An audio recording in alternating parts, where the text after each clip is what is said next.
হাম একদম প্রথম দিকে আপনি কনফার্ম হওয়া খুব ডিফিকাল্ট। লক্ষণগুলো কি একটু মৃদু বলবেন? লক্ষণ, আমি হামের টোটাল লক্ষণগুলো যদি বলি সেক্ষেত্রে আপনার বুঝতে আর একটু পরিষ্কার হবে।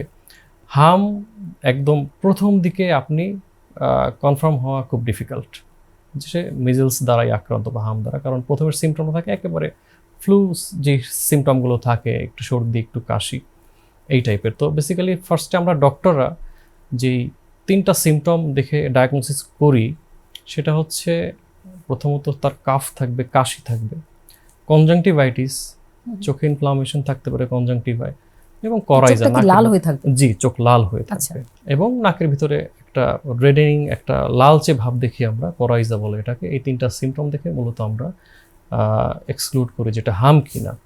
তবে আমরা হামের যে জাতীয় চিত্র বলবো, যেটা আমরা বলি যে র্যাশ, ওকে, এই র্যাশটা আসতে মূলত 3 থেকে 4 দিন সময় লাগে। তখন আমাদের বডির যে স্কিনে বিভিন্ন রকম র্যাশ দেখা যায়, এবং মুখের ভিতরে একটা বিশেষ ধরনের স্পট দেখতে পাই, এটাকে মেডিকেল ভাষায় কপ্লিক স্পট বলে। এটা দিয়ে আমরা কনফার্ম হই ক্লিনিক্যালি যেটা হামি। এটা কি ঘা জাতীয় কিছু? ঘা জাতীয়, ঘা জাতীয় আচ্ছা। মুখের ভিতরে একটা স্পট আসে ঘাড় মধ্যে, এটা কপ্লিক স্পট বলা হয় এটাকে। এটা মূলত ক্লিনিক্যাল ডায়াগনোসিস, আমাদের রোগের যে সিমটম সেটা দেখে আমাদের হামটা মূলত ডায়াগনোসিস করতে হয়, যেটা হাম।